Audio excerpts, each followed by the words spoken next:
Mənəvi şeyləri isə yerdə qalan xalq üçün ixrac edirlər. Deyir, maddiyyat bizimdir, var, dövlət, vəzifə. Mənəviyyat deyirəm ki, sən savab qazan, məsələn, nə bilim, nəsə oxu, savab qazan. İndi də bu sistem var.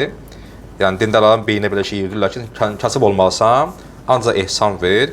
Və dindarlar da bu günlər azcanda yolçu sistemində özlərini təbliğ edirlər. Bu gün dindar işləmək istəmir. İstər kişi, istər qadın. Eşirlər ehsan, ehsan, əli ayağı yerində, mən kasab, mən ehsan verir. Niyə? Axı, sən əli ayağının ayağın var. Mən kasıbdan filan kisə əl tutar, paylaşım olur, yaxşı, Allah qəbul eləsin. Niyə bu kasıbdır?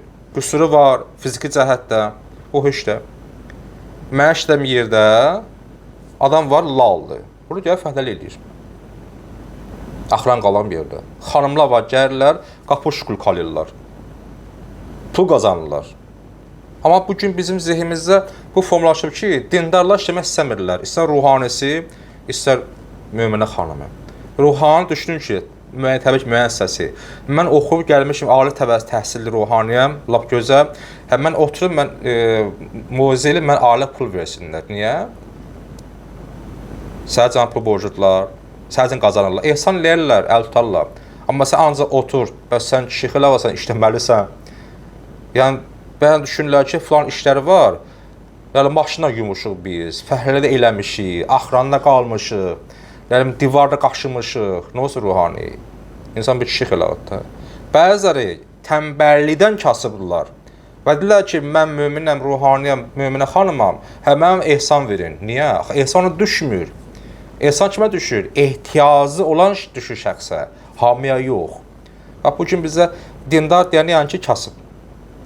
Ehsan ver, yeyək. Nə qədər ehsan yeyəcəyiz? Bəzən bir əğvı al, ged işləsən də, bir zəhmət çək. Dəfələrlə işlər təklif olunub, dindar xanıma, dindar bəyə işləmək istəmirlər. Tənbəllik var canımızda. Çox təəssüf, bu günləri dindar bir cəmiyyətdə bu problem var.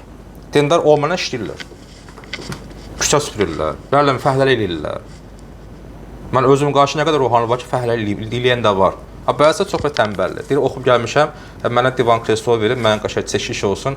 Mən baxım Qurandan danışım, mövzu, mən ailə filan qədər pul verin. Niyə? Sənə kömək eləyə bilərlər, amma da onların sənə borcu yoxdur ki, onların ailəsi uşağı var da. Yəni belə, hadi bax, bizim ata boyumuza mənəviyyat, ancaq mən üçün dua edin, mənə pul verin, mən ehsan qəbul edin. Maddiyyət olsun, məsələn, başqa şəxslərin. Deyir, yox, insan özü işləməlidir.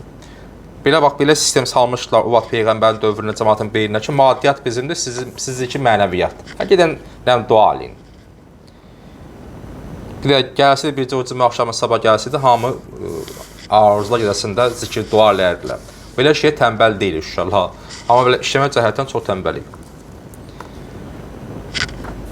Peyğəmbərlərin məntiqində təhərrük, düşüncə və adətlərə etinasızlıq məntiq olmasa da, yəni elə adət, baxım, yaxşı cümlədir bu. Nə anlayırıq? Elə adət, ənənə var ki, Peyğəmbər tərəfindən qəbuldur. Məsələn, cəmaatın belə bir dəbi var. Nişanda, toyda, xınada dini bir şey deyil ki, din əleyhinə var orada bir söz, hərəkət. Yox, qoy qeydləsinlər də.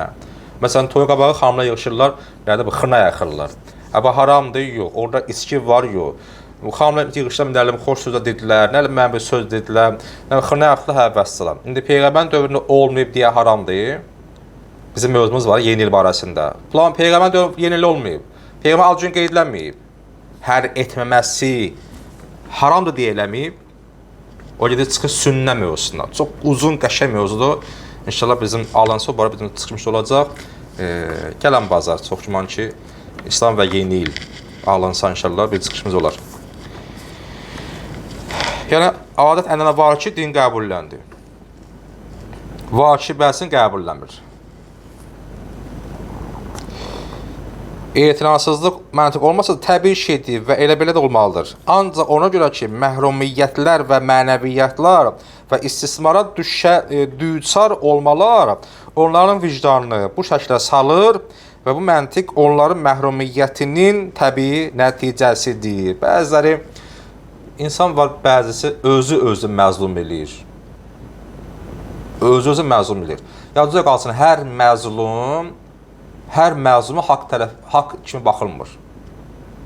har məzluma haqq tərəfdir deyə baxılmır.